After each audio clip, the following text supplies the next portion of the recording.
Point Blank is a crime fiction podcast. It may not be suitable for all listeners. We discuss violence in all its forms. The works we reference may include period slang, which some listeners may find offensive. The hosts also have a tendency to swear.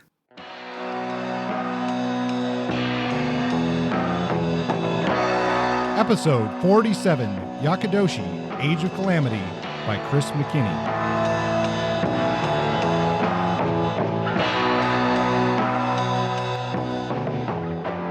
Aloha, Point Blank listeners. We are back for our second part of our Hawaiian Noir set of episodes here. My name's Kurt, and joining me is Justin. How you doing, Justin? I am quite well. It is mid-afternoon, and it's my sleepy time, but I have a rum and coke infused with Myers rum to remind me of my weeks in Hawaii and to catalyze me to a good episode. Well, that's good, Justin. I've also got a rum drink here. I have a Dark and Stormy. Very nice. With some Goslin's ginger beer. And if you haven't tried that brand, I highly recommend it. Is it like the brewed ginger beer? It's from the same company in Bermuda that makes Gosling's rum. It's sort of meant to go together. Yeah. And I forgot last episode, I totally forgot to mention that I was enjoying a delicious beer from Kona Brewery in, originally from Kona, on the big island of Hawaii. Aha, that brings it back. I look back and think about the days before quarantine and civil unrest, and I go, wow, that was only a few months ago. Yeah, crazy, isn't it? Speaking of years of calamity, Justin, that's basically the theme of our book for today, Yakudoshi, Age of Calamity. And it's all about, basically this Korean idea that your 41st year is a year full of calamity for you. And I had to double check and make sure that this was not my 41st year. So I don't know about you. I think you're missing it as well.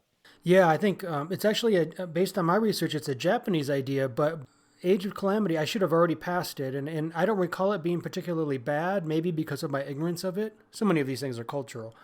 But that's certainly not the case in this book. This main character, as we'll talk about, has a pretty significantly bummer of a year. Well, and I think you're right. I misspoke there about it being Korean. I was thinking of our author, but I mean, I guess if you look at it, I did turn 40 this year. So this is my... Oh, it is yours. Yeah, it is my 41st year on the planet. Yeah, because based on Japanese culture, when you're born, you're already 1 year old. So you are in your age of calamity, and maybe that's why this year's so shitty. Yeah, it's all my fault, everybody. I take full responsibility. Thanks a lot, pal. Getting into not quite getting into our main topic yet, but, we are hinting at here the whole reason why Justin and I are doing this 2-part episode on Hawaiian Noir, and that's because we've both been there relatively recently, and we wanted to explore the crime fiction of the islands. And I think we've, after some research and some help from Scott, whose book we'll be discussing later, I think we've really dug into some great Hawaiian crime fiction, don't you think? I think so. I feel like this past month, I've been so immersed in it that I'm actually disappointed now in what I'm reading, and I feel like there's a loss. I don't know. The submergence into that world and thinking about Oahu on so many levels and from so many angles was very satisfying and enriching. I like that. I like this immersive thing we do, and I think having 1 or 2 episodes dedicated to one space and reading widely rather than focusing on 1 or maybe 2 books, I would like to do that again. Yeah, and that brings up another topic, is that we have episode 50 coming up here, Justin. I am excited. Woo! Celebrate us. Yes, so 50 episodes, I mean, that's always a big step for a podcast, and I think especially one like ours, which is, we started out, we say, well, let's do 10 episodes and see how that turns out. Well, here we are coming up on 50, and we're going to bring it around full circle. Longtime listeners or those catching up will remember that our very first episode discussed Jim Thompson's The Killer Inside Me. Yeah. And we're going to bring that back. We're going to look at another Jim Thompson novel, one from later in his career, and that's Population 1280. In some ways, a similar novel to The Killer Inside Me, but we're going to be doing that for episode 50. And after that, Justin, we're gonna make some changes to the show, isn't that right? That's correct. We're going to, do some slight shifting of the way we present our episodes. We're not going to do anything too radical, but we want to shake things up both for ourselves and for our listeners. And one thing that we were thinking about doing is separating the kinds of shows we do. We're going to have shows entirely dedicated to the deep dive. For example, our Jim Thompson episode will just be like the old days, focused solely on that book. We summarize it and dive right in, and we knock it all out in that singular episode. And then the next episode may be something like a whole episode of reviews, 5-round burst and more, where we talk about a variety of books and go into a little more depth, but not too much, and do some movies and do some forgotten classics. Or let's look at all of Dash Hammett's work, or a chronology. Those are just some of our initial ideas. We haven't clearly mapped out our plan yet. Yeah, I think one of the things, and this is something you don't see, from behind the scenes, we tend to do a long recording session right now, doing multiple episodes at once. And by doing these, I don't want to say they're shorter, because doing our track record, that's not been the case, but more focused episodes, we can really concentrate on a subject, and we can keep the interest on that one thing rather than shuffling a bunch of notes about a lot of different ideas in one episode. And we can keep our energy and interest up a little bit better. And I do say, I like the idea of a focused episode on our deep dive, and then we're not stretching that out across 2 episodes. And I do want to say, at least personally, I want to focus in our deep dives on books that, well, I don't want to use the word classic, but let's just say, I don't know, for a guideline, maybe published before the year 2000 or something like that. So because in our deep dives, we tend to do spoilers in our deep dives, sometimes quite a bit, at least these books will be either classic works or works that have been around a long enough time that if you really want to read them, you can get that in ahead of time. And then the newer stuff that we want to cover, we can do that in the reviews or the subject unknown, and we can keep that a little more spoiler free for you. I think it's time to get back into Hawaiian Noir, and we'll start off with our deeper dive into Yakudoshi, Age of Calamity by Chris McKinney. So Justin, would you like to start us off with a summary of this book? Sure, Kurt. Here we go. Yakudoshi, Age of Calamity was published by Mutual Publishing in 2016, and it's Chris McKinney's 7th book. In contrast to Rodney Morales' 500-page tome, this novel clocks in at an easily digestible 186 pages. Does that make for a fast read? I'd say mostly. But it is also a dense read, as McKinney takes us deep into the seedy nightlife of Honolulu's Korean underclass. Our protagonist is Bruce Blanc, a name that doesn't quite feel right to me, but that's fine. He is recently out of prison, and at age 41, facing the ennui of middle age and the crisis that is Yakudoshi, the age that in Japan is traditionally believed to be unlucky. Since the Japanese believe a child is a year old at the time of birth, a Yakudoshi must be held before a man's 41st birthday. For women, the Yakudoshi years are 18 and 32. In Hawaii, many Japanese Americans, and others as well, celebrate these birthdays with a party to ward off bad luck. Out of prison, Bruce falls into drinking and drugs, but his aim is to figure out what happened to his young son, one who went missing while Bruce was in prison. Bruce's wife is a junkie. His mother is a miserable store owner in Waikiki. His father, who long ago lost his legs in an act of police violence, has been AWOL for decades. His friends are junkies or dealers or both. So this is the entrance into the story. It's pretty gritty, it's pretty grim. The setting, however, is Hawaii, though it's Hawaii at its seediest. We are in Honolulu's Skid Row, an area where the downtrodden seek to lose themselves in the empty nothings of abuse and distraction. But the sun also rises, and with it, all of life's misery. This is a novel about male-male relationships. Father-son, son-father, middle-aged friends.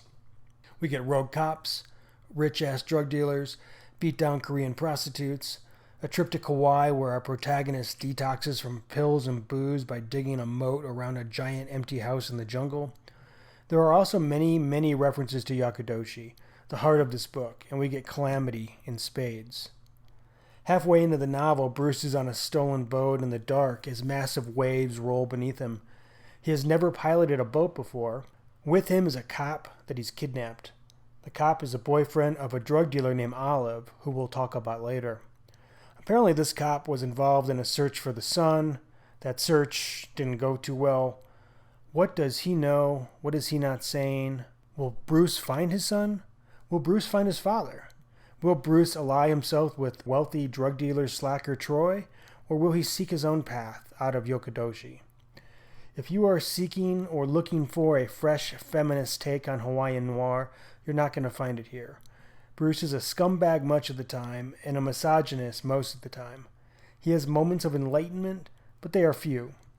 This is a book about loss and struggle and ultimately doing what is right, but for most of its ride, the moral compass is way broke.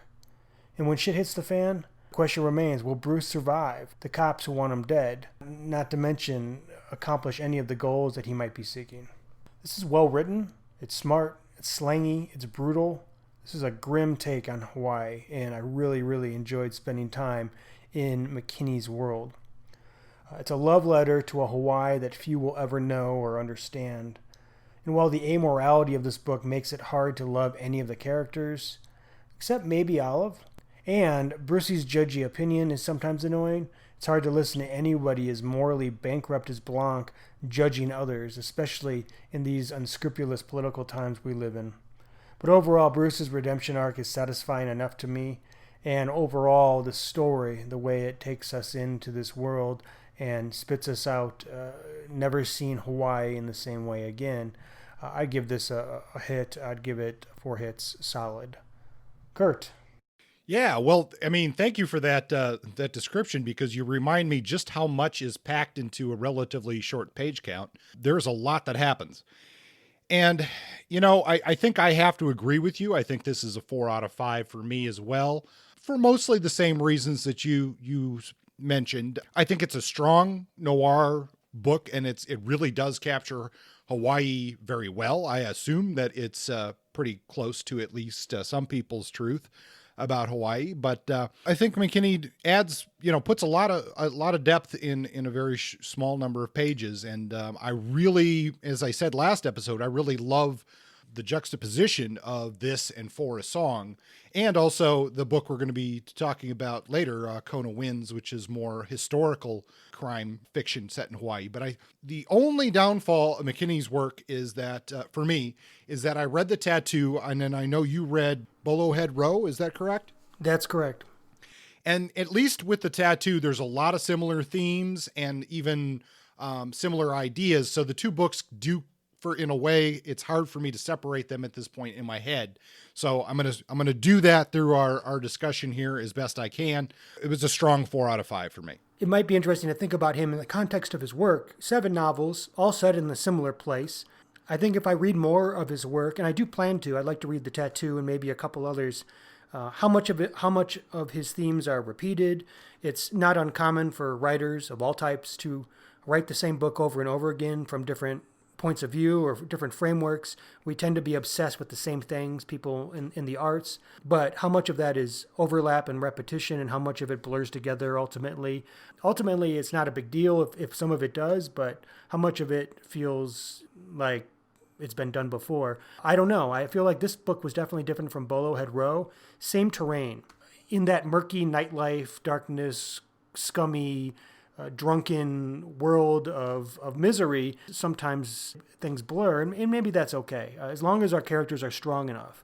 And the key for us here are the characters strong enough, and maybe we should spend some time talking about a handful of them. And I do have a nice little synopsis of each major character in this book, if you'd like to hear it, Kurt. Sure. And quick thing before that, in the overall look at McKinney's work, is that if you're looking for an underrated writer, I think he is definitely one, because in all of our searching, we, in various episodes, looking for modern noir, I can't think of his name ever coming up. And to have 7 or 8 titles here that are solid Hawaiian noir fiction, I'm very surprised that it took us as long to find him as a modern noir author as it did. So, I agree. He's really good. I mean, we've read plenty of books from plenty of authors that people talk a lot about that aren't as good as this stuff, including, well, I don't want to create controversy here, but Even Donald Westlake, man. Like, this guy's good. This guy's as good or better than Donald Westlake. We know a lot about that dude. Why don't we know about Chris McKinney? Go check out his books, people. I just stirred the shit pot, Kurt. Yeah, well, I mean, I think some noir fans, and again, we do like to stir things up on this show occasionally, but I think some noir fans are stuck in a certain historic period, and there is a lot of good stuff there. But there's also a lot of good stuff coming out right now, and those authors, that are alive and well, deserve our attention. Let's dive into some characters, Justin. Okay, well, these are going to be my real contrite and bitter takes on the characters. We have Bruce. He's a dick. Bruce's mom, she's cold and unreachable. Bruce's dad, he's negligent but redeemable. Bruce's wife, drughead. Bruce's son, angry child. Troy, a pathetic rich guy. Olive, a spiteful angry woman. That's it. There's a lot of anger in this story. Everybody's miserable or angry and seeking revenge. I don't know if there's a character who doesn't fit that, except maybe Troy stands out because he's like the rich, lackadaisical, happy-go-lucky, gay super drug dealer. But everyone else is pretty miserable. Would you say that's accurate? Yeah, I would say that's accurate. And I think that's really why this, it stands out as such a strong noir title. Is that's exactly what we're getting here is, we're getting sort of characters who aren't really that great, continuing to make bad choices and do bad things. What do you think of Bruce? I agree with you. I think he's an asshole. I think it's very difficult to relate to him in a lot of the things. And I think that's on purpose, obviously. I mean, it's a noir protagonist in this case. And, that's fine. We don't have to love him, but I think there's elements of it that, make him, I don't know if not redeemable per se, but at least like we can understand his pursuit of his son, for example. Like that's a universal or kind of a universalism. Totally. So that we can, that we can get behind, like, okay, he's going to go in search of his son. That makes sense. But like you said, yes. I mean, really a lot of the rest of his life is, I mean, he's an asshole. You're right about that. Yeah. He's, he does have this arc in this desire, this thing that he wants to find his son. And like you said, it's universal. I feel like these characters and Bruce in particular, but the novel as a whole is reminiscent for me of David Goodis. It has a dark, seedy, thematic world, the mood, atmosphere. The character is a loser, not quite lovable, but there's enough of a backstory or a personal grief or loss or yearning that makes them redeemable. And if people remember anything about Dave Goodis on this show, is that I fucking loved him. We gushed about the book that we read Down There, which also goes by Shoot the Piano Player. He's like the Hawaiian David Goodis to me. That's not a bad comparison, really. I would take it if anybody called me that. Yeah, for sure. What about these other characters? I mentioned them. The mom, I don't feel like she really spends too much time on the page, but she certainly isn't an enlightened character or one that helps to elevate Bruce in any way. I feel like there's a lot of spite in that relationship. True. The only thing there that, I mean, the one thing about I guess the grandparents or Bruce's parents in this case, the grandparents of the son that's missing, the redeeming part about them is that they don't really, I mean, the father acknowledges that he screwed up as a parent. The mother, not as much, but they both do care about their grandson and are trying in their somewhat misguided ways to do something about their grandson.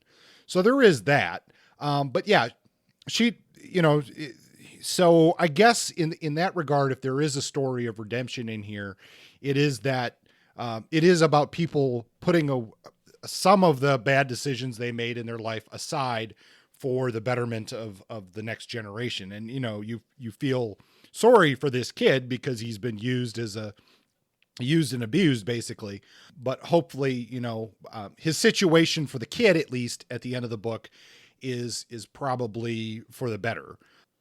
You mentioned the mother, here being not a very good mother for Bruce. And obviously his father wasn't there for him either, but there is a bit of if there is redemption in this story, it is sort of these parents of both Bruce and and Sarah, who kind of screwed up their own children, trying to make amends by being better parents, or at least attempting to be better parents for this missing son that Bruce is looking for through the course of the book. So they're trying to do something, maybe a little bit too late, but at least this new generation might have a better chance than certainly Bruce did. That's true. You're right. And none of the characters here are painted in shining light or in some kind of exaggerated goodness. But maybe that's reality. Maybe this is showing true parental burnout, the sufferings of living in an economic system in the lower rungs. I mean, she works at like some shitty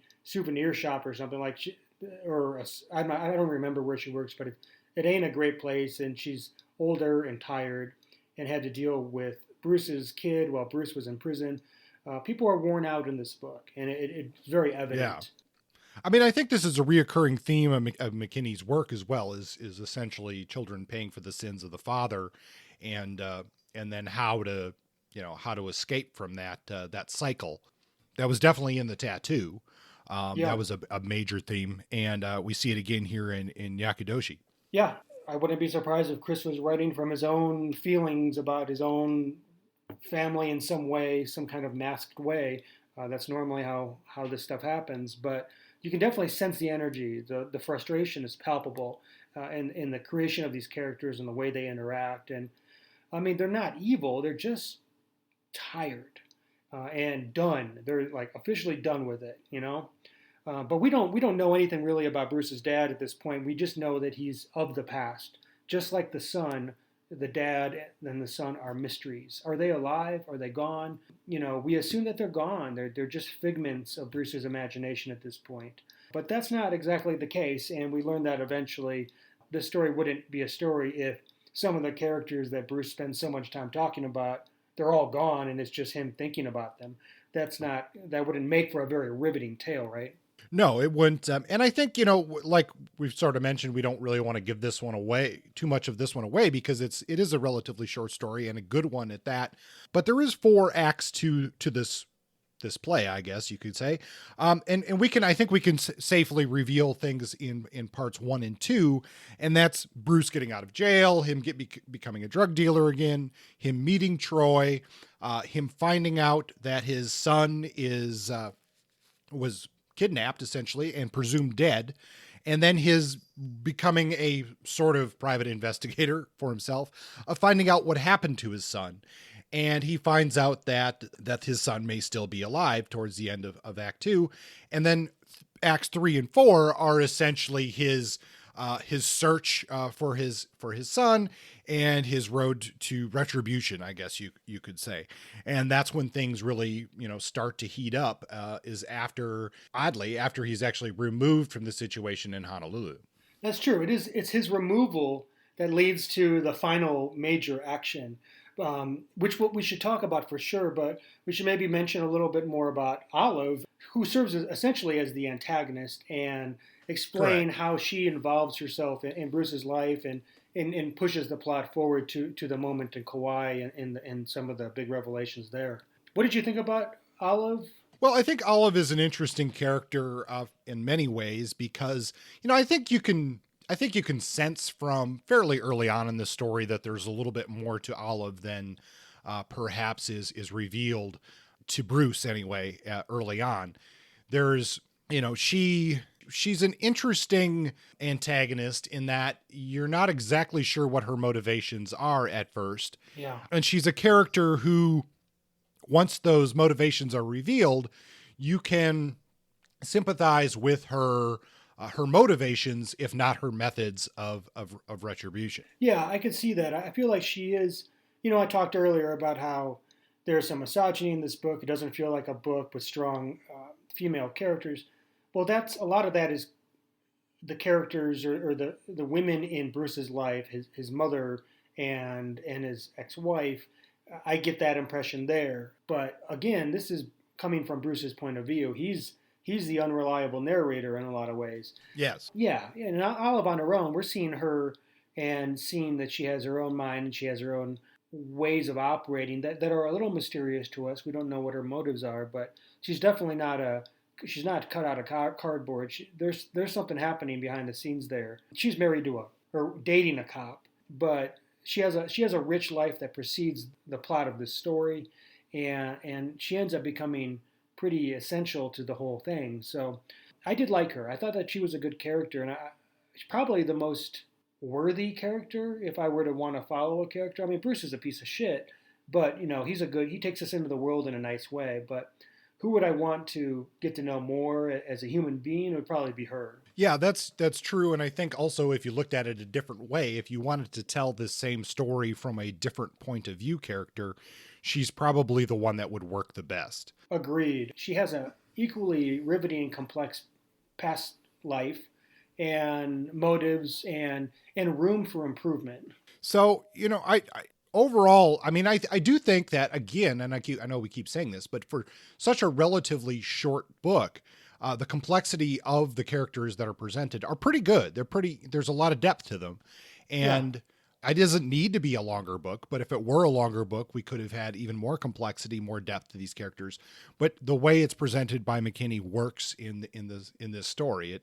It flows nicely. And I think, I think there's definite arcs to multiple characters in a fairly contained space. What do you think about Troy? I think that's the one additional character we need to talk about before we get into maybe a little bit of Kauai and what we can reveal about the ending. He's sort of the rich, I don't know, you might want to say in a way, playboy type character who meets up with Bruce early on. He sort of becomes a hookup for Bruce's, he'll buy a ton of Bruce's drugs.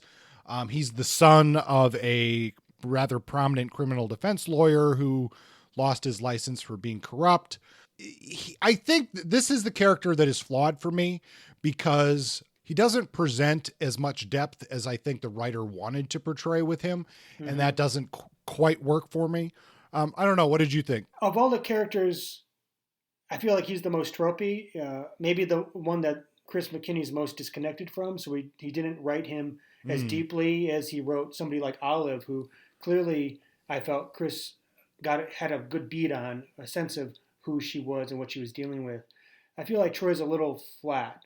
Troy's a little of the rich, clueless playboy, serving as like class fodder for analysis to show the haves and the have-nots and speak to the conditions that a lot of the characters in the story are facing. Troy doesn't have those problems. He's had life served to him on a silver platter.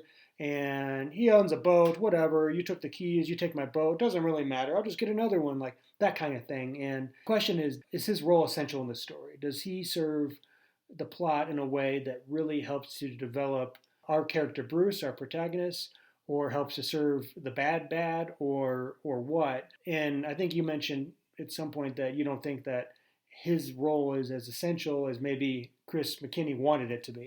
I think just again for the scope of this book, I think maybe it could have worked better if essentially the character of Troy and maybe Olive could have been blended together. They could have done a lot of the similar things, but I get it. Something didn't quite click for me with that character. I agree. The great thing about that character is that he got our guy Bruce out in the water.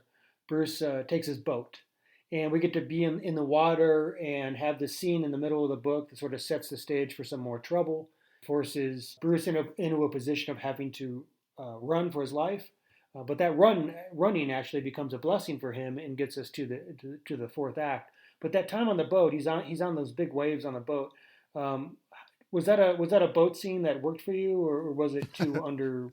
Was it too short to really do a good sailor analysis? Yes, we're getting into the portion of the show where Kurt does his nautical scene mini review. Yes. It was okay. I didn't really. It did what it needed to do in the plot, and that was about it. Like I think it was a little too short. And the part about the result of the boat trip is a little bit unbelievable because I don't want to give that away, I guess. But I mean, the boat sinks, and then he's like supposedly 20 miles offshore, and then just randomly gets picked up by the Coast Guard. Is like, yeah, okay, sure. Whatever, it's fine. It did what it needed to do.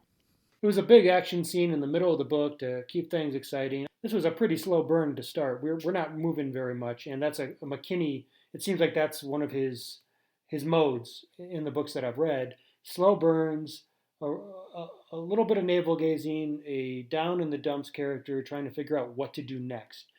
This got the book moving, and after that, there was a lot more action. Aside from he's on the run, he ends up in Kauai, sort of trying to elude the folks chasing him, and he, because of Troy, who's like through this act of God, Troy has a place in Kauai, hooks him up, has this house in the jungle where Bruce can go and hide up and collect his head. And that's where he detoxes and he digs this moat. But then Kauai is also a place of great revelation. And I was in Kauai when I was in Hawaii. We spent a few days there, and it's a lovely place. I mean, superficially, it's got it's rainiest forests in the world. Over 460 inches of rain fall in the center of the island, which is wild. And one of my favorite beaches, Honolulu Bay, gorgeous. But like all these islands, they're very small. And I can almost imagine this house where he's staying at. And I can imagine him going through his little process of withdrawal and trying to figure out who he is and what his next step is. And then in Kauai, we learned some things. One being a huge thing, that his son's still alive. Also, do we want to talk about the dad or no? I think we should leave the dad sort of a bit of a mystery. Yeah. I mean, I think it's projected to say, just by how much focus there is on the father in the first part of the book, that he's going to make a reappearance. I think that, the father is part of this generational redemption that I was talking about earlier. I definitely felt that bringing the dad back into the story was very much for the plot's benefit. I agree. It became a father-son and grandson story, and showing how the past influences the present, and how losing the past can, or not properly dealing with or reflecting upon the past can shape the future. It's a story of family. And things get crazy in the final act. Does the ending land exactly how you expected it to land, Kurt? Yeah, I would say so. Yeah. Like downtown Honolulu with the big show. Yeah, I mean, I think that's kind of the expected outcome of a book like this. I was fine with it, but I was surprised to end up where we were. It felt like a relatively quiet and rural book, and then all of a sudden we were like in this climactic scene at the end that I was like, oh, that's interesting. I honestly didn't expect to get there in the way that we did, but it was good. It was okay. I would say the best parts of this book were I liked the first half, slow burn, and I liked the unwrapping of Bruce's revelations and realization that his son was still alive, and getting to that point. I think we really have hashed out a lot of this book already. It is a relatively short book, but I do think that it is it's a good example of good modern noir writing. It's a good example of what you can pack into a pretty tight and terse book, as far as the fact that you can have a slow burn with a lot of excitement in parts of the book. The fact that you can get a lot of character development, and you can do all of that in a relatively short amount of pages. I think from a style perspective, that's really where this particular book of McKinney's shines. He really condensed a lot into these pages, and we didn't even mention like the whole commentary on Hawaiian Korean prostitution and the seedy, absent, debased culture, like club culture life, and the notion of like artificial people and fake people just trying to sell themselves for a quick buck or for recognition. And there's a lot of social commentary on that. This was sort of background as all the other shit was happening, which I thought he placed in there nicely. And this is just rich, evocative, hard-boiled prose with some real good references to slang. He included a dictionary at the end to help describe his slang. I don't think that was necessary. It wasn't. I mean, this wasn't a Clockwork Orange. A lot of this stuff was just contemporary slang. Most of it I knew about, but still, it was a slangy book and a hard-boiled book, and I really enjoyed the writing, and overall found it to be satisfying. Would you read more McKinney? Yeah, definitely. I think McKinney is a good modern day noir author, and writing in a space that I find interesting and fresh. Haven't really read much of Hawaiian Noir. I don't think there's all that many writers writing in that space.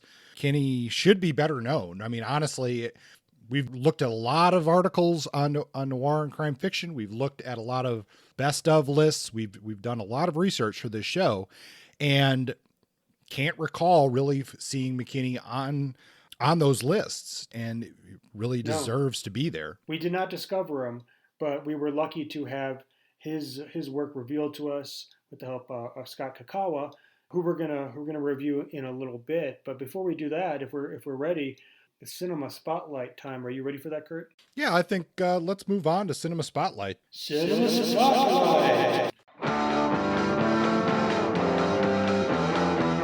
Cinema Spotlight is me reviewing a noir movie I saw in the past couple months, and the one that I saw is a film by a Chinese director. Conveniently, it was set in Wuhan, the supposed epicenter of the coronavirus. So I was like, well, let's do this. Let's see what Wuhan looks like, and it is a city of lakes, and it looks like a very nice city. I would be happy to visit. For this story, a film called The Wild Goose Lake, and the director is Yinan Diao, and I do not speak Mandarin, so I apologize. The Wild Goose Lake was released in May 2019, and it's an eye-popping, broken-nosed bit of pulpy neo-noir, _pulpy. The film is set in Wuhan, like I said, and it centers on Hu Ji, plays protagonist Zhao Zinong, who's fresh out of prison, not unlike the novel we just discussed, and is looking to get right back into the criminal underworld, where he led a gang of motorcycle thieves. So he has the whole system set in place, ready and waiting for him to return. Naturally, things go bad fast. In the way that this novel is set up, we see the character after some of the bad stuff's already happened. We are thrown right into the story. We're already deep in it when we start, and that was pretty cool. He's already on the run from cops and from a rival gang, eager to collect a ransom after some shit went down and somebody got killed.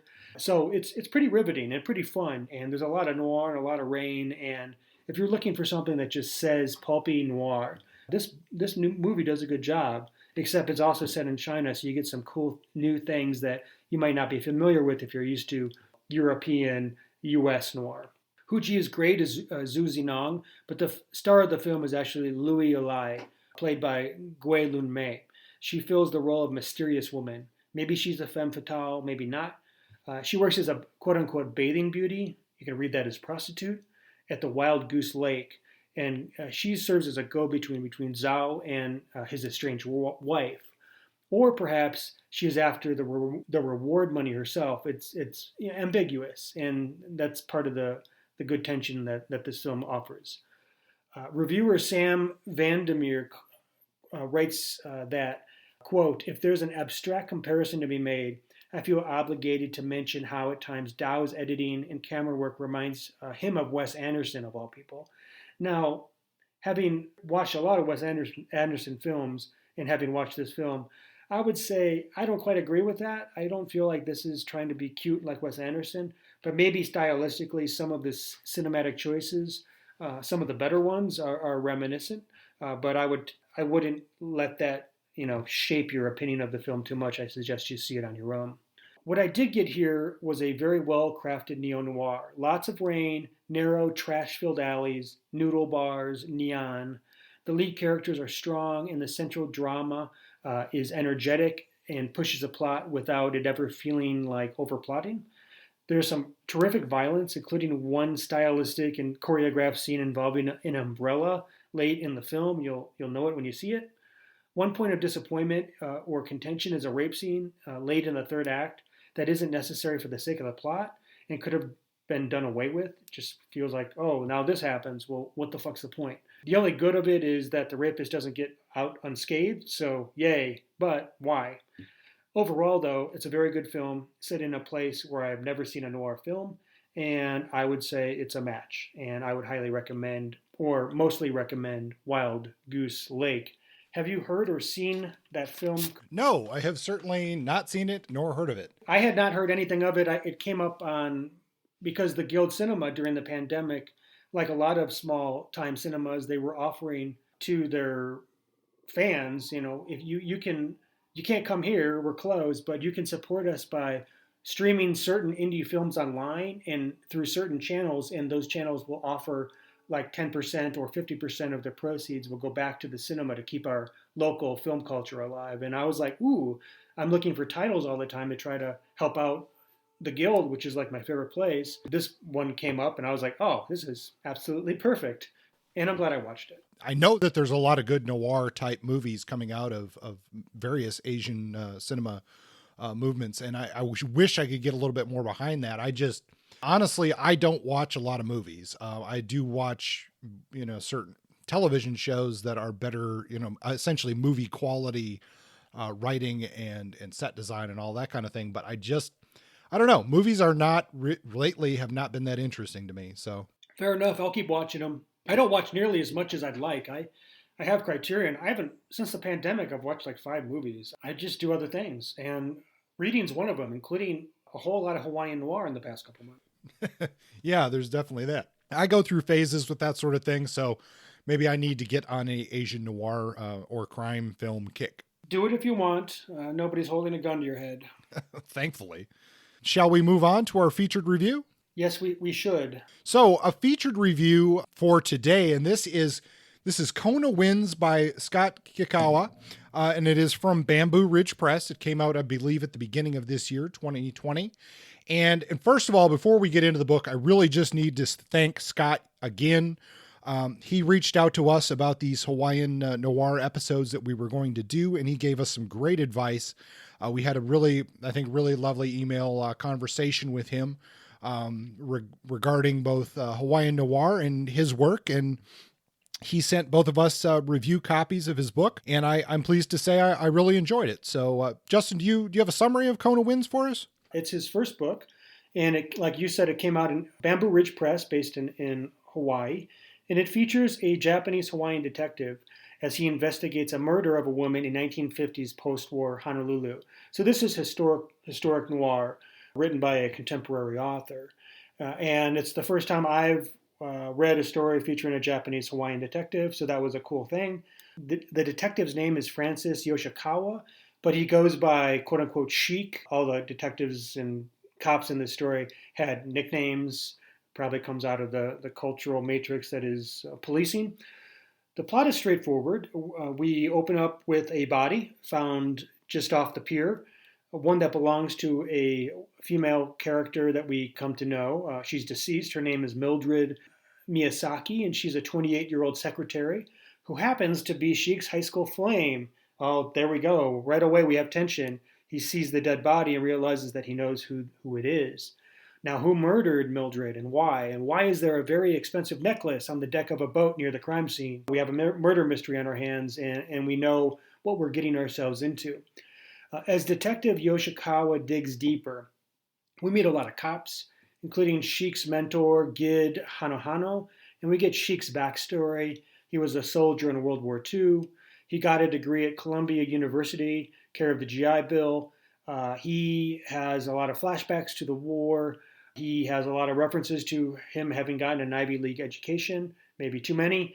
He also has this, complicated experience being a Japanese Hawaiian man in the post-Pearl Harbor era, being a person, an authority figure, and a success in his own right, but also having lived through this era of fighting against the Japanese, but also this time of Japanese internment camps in the States. So it's a rich era to have point of view character with Japanese ethnicity. At this point, we meet another character, Ellen. She's a barn-burning journalist, and I'd call her a leftist, who cozies up to Sheik. She's a troublemaker. She's looking to solve, fix the world. And we meet a character named Ruth Prentice, who's a rich girl, who is also a union agitator. And we meet a guy named Harcourt Billings, who's a rich guy, and Junior Billings, the rich guy's son. We've got a character named Danny Boy, who's a union boss. We have a detective named Luau, who's a haole bachelor cop with bad hygiene. We also meet characters Peg and Danilo Cadiz. There's a lot of characters, but you can see some themes in these characters. You get cops, you get union people, you get rich people, And right there's enough for a whole bunch of trouble. Uh, you see some of these characters living double lives. Some of them get murdered. Some do the killing. I'm not going to tell you all of how that operates, but we might briefly mention some of that as we go along. Overall, I enjoyed the vibe of this book. It's historical, hard-boiled noir, though I would say it's low-end hard-boiled. This isn't McKinney. It feels throwback without feeling entirely copycat. The setting helps. It's cool to see 1950s Honolulu, Kikkawa's approximation of it anyway. It feels alive with promise, but also wary and uptight in the wake of the war. The war, which in some ways pitted Hawaii against itself. Women characters in this book are stronger than the ones in McKinney's work, and I appreciated that. There's also high racial tension, I mentioned that, and Kikkawa doesn't shy from exploring complicated social dynamics. One thing that I struggle with is that when writers write historical crime fiction, that the writing feels like a regurgitation of writing that was written in the 1940s and 50s. How do you make your historical crime fiction unique? If you fail to create separation, the writing comes off as tropey. I feel like he fails to fall into that trap. It was sometimes it came close, but for the most part, Kikkawa creates a new and original protagonist in Francis Yoshikawa, a Japanese Hawaiian detective operating out of Honolulu, like I said, in the years after Pearl Harbor. There's a class element in this story. The unions obviously point to that. This brings attention to labor struggles on the island, the struggle of capital versus communism, and this is mirrored in the ongoing war happening in Korea while the novel is happening. Overall, the book is an ode to an era, and it isn't strictly nostalgic. It offers Hawaii, or a view on Hawaii and on crime from a refreshing point of view, and that of noble knight detective Yoshikawa. Definitely he's a noble knight in the vein of Chandler.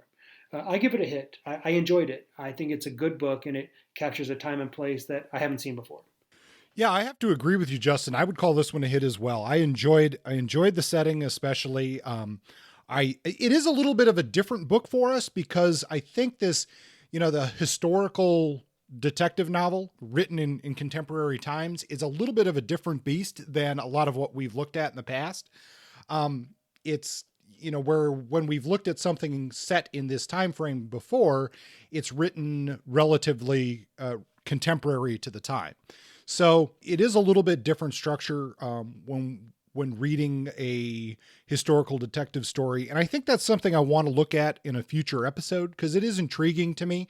There's a series that I'm reading right now set in ancient Rome and the things that are done differently when you're doing a detective novel in a certain time period. But Scott I think he really grabs this time frame pretty well. And we have to remember that, this is 1953. This is before Hawaii is even officially a state. Yeah. It's obviously an occupied territory at this time, but that's an interesting concept that does come through in a lot of the writing and a lot of the things about Hawaii is this is a part of the United States that was not a state during a fair number of people's lifetime who are still alive today. Yeah. And that's not nothing. There's definitely a complicated history there of statehood and the politics amongst all of the different interest groups. But what stands out for me in this is, first of all, setting. I actually might have even enjoyed a little bit more historical immersion than we got, but I think we got plenty to feel that 1950s Honolulu. What a great place to have a detective story set, really. Yeah. Post-war. There's so much going on. Yeah. Like you said, the union politics, we didn't even touch on the statehood politics. There's a little bit of local politics going on, or actually quite a lot of local politics going on, but there could have been even more of that. But I really think it's a time frame and a setting that would be just ripe for more detective fiction. And, I really liked Kona Winds, and I think it does, if I were to give it any kind of negative critique, it has some of those elements we've talked about before in a first novel, especially a novel that I could see a series developing out of this, and some of those issues we've talked about for first novels. But, that's all relatively small complaints, I guess. I liked the characters. I thought the cast of characters was very good. I liked Sheik as our main character. I thought Ellen was a very nice, strong female character in a very interesting spot in history too. Yeah. And I thought she was very well presented, as was members of Sheik or Francis's family, that showing the generational differences, and also the inter-family dynamics of, his sister's kind of is trying to organize the teachers union, and she's kind of a more left-leaning, whereas Francis is probably more moderate. And just presenting those different opinions was really good. It was interesting. I felt compelled to follow along with the story of not just our main characters, but some of our side characters as well. I agree. There's a lot of political flexibility in the story. A lot of different characters having their own specific interests politically, and that's okay. Everybody's doing their own thing, and Sheik's okay with that, and we're okay with it, and it shows that's how life is. And I feel like Kikkawa handled well the complexities of this time where Hawaii is still in the state of becoming. Hawaii isn't the fully formed state that it is. It's still, and of course, Hawaii is still contentious now, but this shows very clearly like the fight for who Hawaii is, or what it's going to be, or what it wants to be, is very much seen on the streets with the unions and the agitating and the different cultural contentions and the big capital and the bankers and the police all sort of fighting for local control. And it's just, yeah, it's very alive. It's reminiscent of the early noir set in like L.A. When California is still not what it is. It's still becoming, and there's all those powers out there trying to take hold and hold on to power and shape the future. So I feel like this is an ode to, or sort of a California style noir or story set in Honolulu. And hey, that's cool. It is a cool setting, and I could see more of this. And after Kikkawa shakes loose some of those first novel habits, I'd totally read another novel featuring Sheik as our protagonist. Yeah, and what strikes me is this is a very American story. When I say that in a very positive way, as an American story, it's about someone who, our detective who grew up in poverty. He serves the country. He serves a country that he's fighting in Italy during World War II at the same time his father is being held in an internment camp for Japanese residents. And, and he comes back, and he's working in this police force, which is a very blended police force of, the leader of his department is a native Hawaiian. He himself, he's, I think, second or third generation Japanese immigrant. And then you have this transplant from the mainland USA in the character of Jack Morris. And then Luau, whose nickname that's his nickname is Luau because he eats so much, but I can't exactly remember his background, but he's sort of where Jack is the mainlander who starts to blend in and become a part of the community. I believe Luau is sort of the one who moves from the mainland and to sort of take advantage of the community. So a lot of interesting things going on in this book. And I was impressed by Scott's work, and I'm very glad that he sent this book along to us. If folks, you want to check it out, it's Bamboo Ridge Press. It's actually a very nice press based out of Oahu. They have a range of titles, not all crime. Some of it's just straight up literary. And check them out. Had we known about Bamboo Ridge, and had we been smart enough to think about checking out the University of Hawaii Press, we would have come across some crime fiction sooner. Now we know where to find it. In addition to Mutual Publishing, which puts out pretty much all of McKinney's books. So there you go. There's Hawaiian Noir for you. Yeah, and both the author and the publisher of Kona Winds did ask if we could direct interested listeners directly to the Bamboo Ridge Press website, which is bambooridge.com. And yeah, take a look, support a listener of the show and part of the Point Blank community. We have 2 more episodes in line before we do our shakeup of the podcast, and those episodes are 48 and 49. Who are we going to be reading? We'll be looking at essentially rural noir. We're going to be looking at Attica Locke's work. Bluebird is the first of a series. I know there's a second book in the series that just came out this year, but yeah, we're going to be looking at a book that focuses on a African-American cop in Texas, and I believe there's a lot of the elements of him being pulled into his job as a cop and pulled in the direction of his community and the trouble that comes out of that relationship. So that's Bluebird by Attica Locke. I'm very excited about this. It's timely Yes. and complicated, and I want to see how Attica handles that. I'm very much looking forward to that one. We're also going to do a featured review of Chris McKinney's, not to be confused with Chris McKinney, Chris McKinney's Coal Black, which is a collection of rural noir stories. This is a feature review. It's going to be a shorter review, but there's been some real good talk about this collection, and he sent a copy to us, and I've read some of it. Looks good. I think we'll have a good conversation about that as well. Yeah. So rural noir it is for $48.49. Then 50, big episode 50, we'll be going back to Jim Thompson's Population 1280. We'll keep the rest under wraps, mostly because we have no fucking idea what we're doing after that, but we do have a long conversation of placement and figuring out. If you do have suggestions for our reboot, books that you want us to review, authors you want us to look at, we're not, sometimes we skip authors, sometimes we forget. If there's somebody that you think we missed or a theme or topic that you think it would be really cool for us to talk about, send it our way. How do they reach us? Yeah, that's right. They can reach us at Facebook at Point Blank, Hardboiled Noir, and Detective Fiction. The best place to actually, exchange information with us is through email. That's pointblanknoir@gmail.com. Yeah, just keep in mind, we're always open to suggestions. We're coming at this as fans of crime fiction. We're by no means experts. And we try to read as much as we possibly can, but there's no way we can read everything. So input from you, our listeners, is always helpful. So we'll see you next time. Ciao, people.